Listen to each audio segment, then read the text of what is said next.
everyone, welcome back. Today is going to be another installment in the palette project in which I'm going to feature the Lorac Pro Palette. Now, I'm sure you've seen a lot of discussion about this palette. It's a really awesome basic palette. I'm going to share with you a couple of different looks and some other color ideas, and I'm also going to share with you at the end a little discussion with Kate comparing the Pro Palette to the Naked 1 and Naked 2. One of my viewers asked if, or had heard or read somewhere on someone's blog that the Pro Palette could replace the Naked 1 and Naked 2 together. So Kate's the expert on those two palettes. I brought her in and we're going to have a little discussion about that, and at the end with some swatching. So let's jump right in with the first look. So I always like to talk about one and done looks when I do these palette project videos, because if you're like me, there are days that that's really all you have time for to get ready. And this palette has a lot of great options for one and done looks. And some of my favorites are the taupe color, this mauve, and then my absolute favorite in the whole palette, and it's the one I'm wearing today, is this pewter color down here. So I've swatched them on the back of my hand. This is the taupe color, this is that lovely mauve color, and this is the pewter color. So these two are matte. This one has a little bit of shimmer in it, but it's great. These colors are great for just putting on your lid, blending it up as far into your crease as you want. And I also, you know, there are great like liner colors in here that you can also use to go with these. So for the taupe color, I really like using Sable as a liner. I think it works really well. And for both these, this is the mauve and this is the pewter, I'm using deep purple. And I think they really work beautifully if you want to use a shadow liner from the palette to go with your one and done look.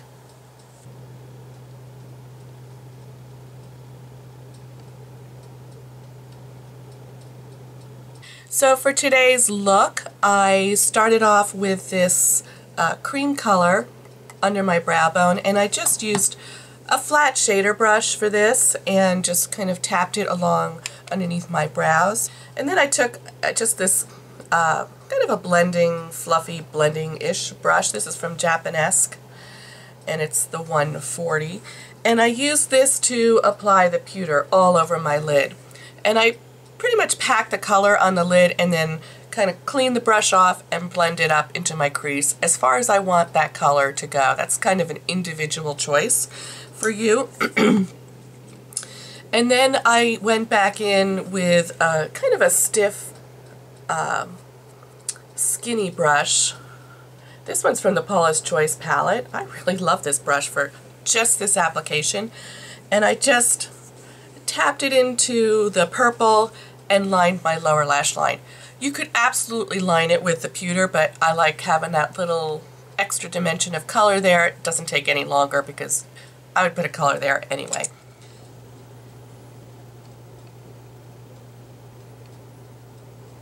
I'm going to start off this look using a larger flat, kind of like a, I don't know what this is. It says an all-over eye brush.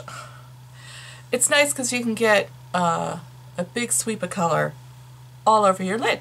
Maybe that's why they call it an all-over eye brush.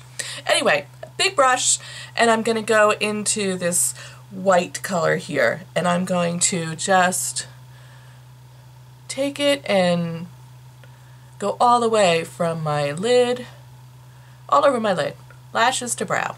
So then I'm going to go into this slate color, and I'm going to just use my finger and pat this all over just this lower part of my lid.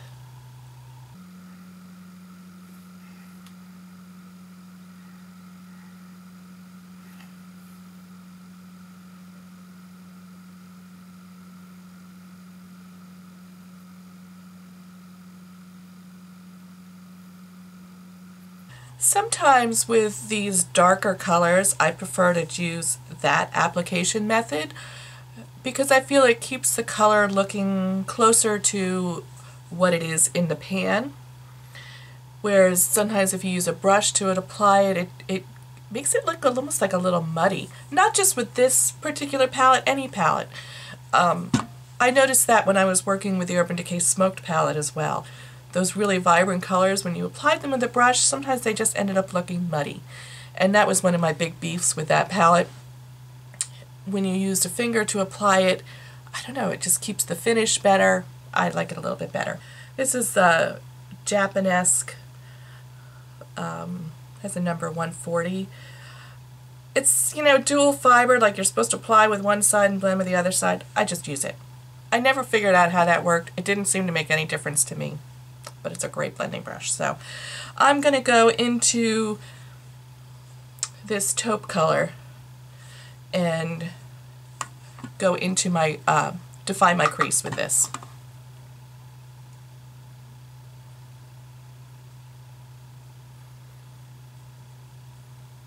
And I'm going to bring that taupe into just this little part here, kind of overlap the blue and the taupe just a little bit, but I don't want to disturb this part here too much. That's the part that really shows the most on my lid. So I just, you know, kind of commingle those colors a little bit. Blend a little bit of the blue up into the taupe and the taupe down into the blue and get, you know, kind of a nice little transition of color. So I'm just using this big blending brush and just kind of going over those two areas a little bit to just further blend them out and soften the blue a little bit.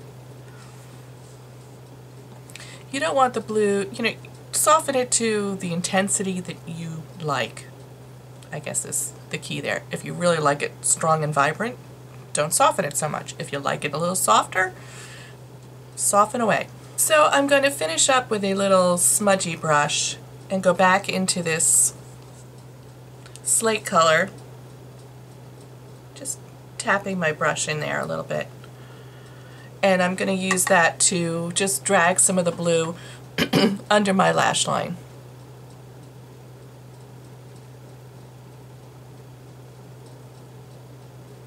So that's the finished look. This technique where you use, you know, a crease shade and a darker, brighter, more vibrant color on the lid would also work with garnet and deep purple. These three, I think it would work with all three of these if you wanted to use those on your lid as well and just blend it up.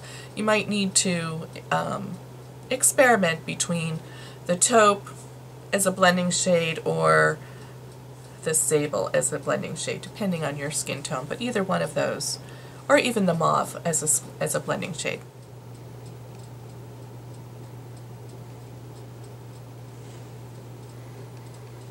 So for today's look, I'm going to do a little bit more of a subtle look, and I'm going to be using this nude color here, the mauve color here, and a little bit of this slate under my eyes. So I have already primed my lids, and I'm going to go ahead and start off with a fluffy brush and defining my crease and putting a little brow bone color on. And I'm going to use this. It's one of my favorite little fluffy brushes from Japanesque. It's the 140. So I'm going to start by going into this light pink color here and using that under my brow bone. I'm going to go into this mauve color and define my crease.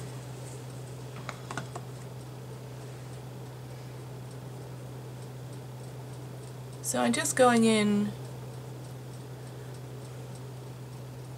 where I want, you know, add a little definition to my eye. So I'm just going to blend where the crease color, the mauve, meets the light pink under my brow bone, just so there's no harsh lines. Next I'm going to take this e.l.f.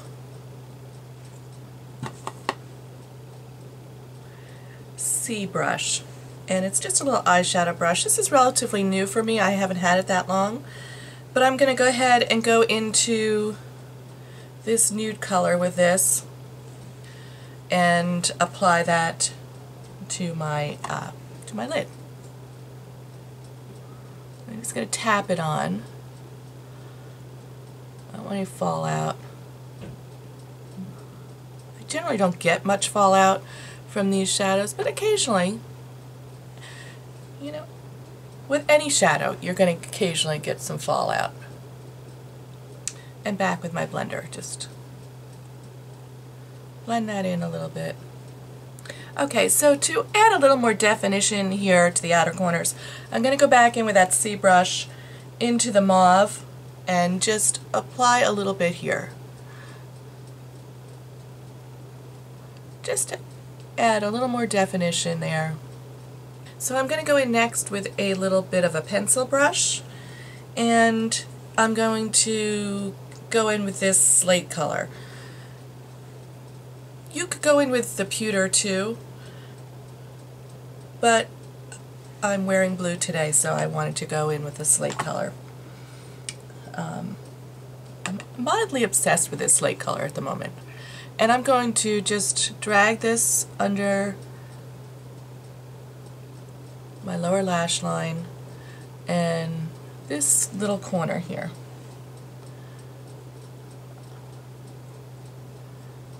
So I'm just going to go in with a clean, like, crease brush and just do a little extra blending here.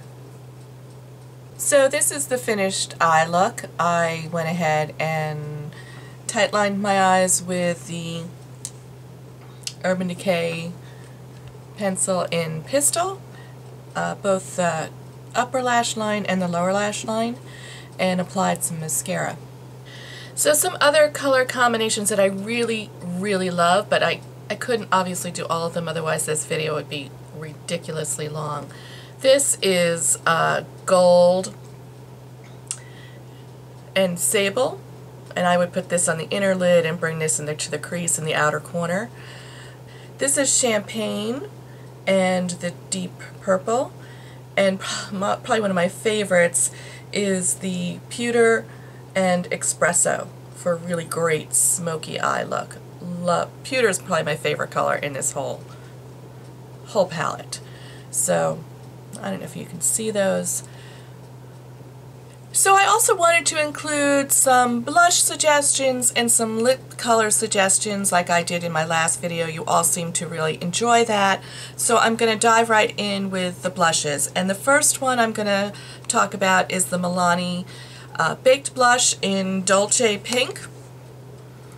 This is such a gorgeous light pink blush with a little bit of shimmer in it. It's almost like it has a built-in illuminator in there. It gives you your cheeks a nice soft flush of color and a built-in glow. So you don't even really need to use a highlighter with that at all. The next one I really liked was from IT Cosmetics, the Vitality Cheek Flush in Radiant Rose. I am developing quite a love affair with this blush. It's just such a beautiful shade, and I am wearing that today.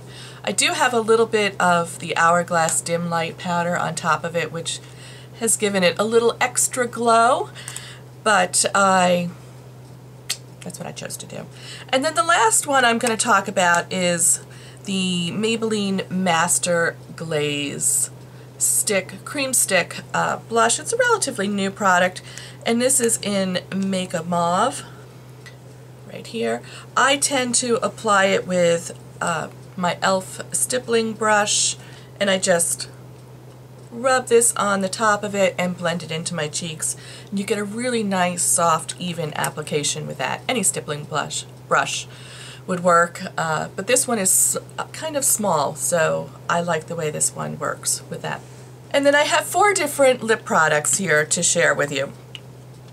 The first one is a Revlon Super Lustrous lipstick in the color 467 Plum Baby.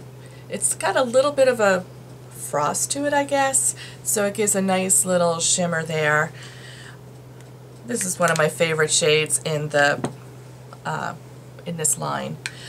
And the one that's relatively new to my collection is the Milani lipstick in number 43, Pretty Natural. That's that there. The color that I'm wearing today, which is from Maybelline in its part of their Color Whisper line, and this is in Rose of Attraction, and that's right there.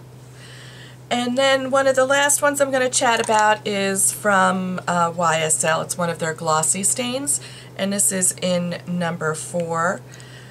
This is just this is one of my favorite glossy stains that I own, because it's such a great neutral. Just goes with everything.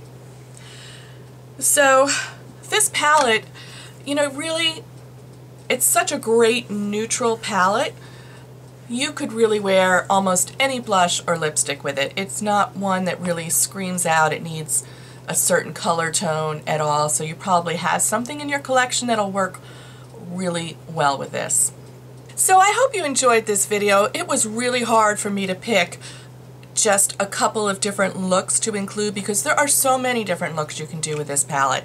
So I encourage you to pull it out and play with it. There's just a tremendous number of options there, and I just really love it. I think it's one of the best basic palettes out there. So I would love to know which look you liked the best, or which one you're thinking of trying out for yourself, or if you have a color combination that you really like, put it in the comments below so that others can see that as well. So I wanted to finish up this video by sharing which palette is going to be the next one in my series of the palette project, and this was the second most requested palette, and it is the NYX Bohemian Chic Nude Matte Collection.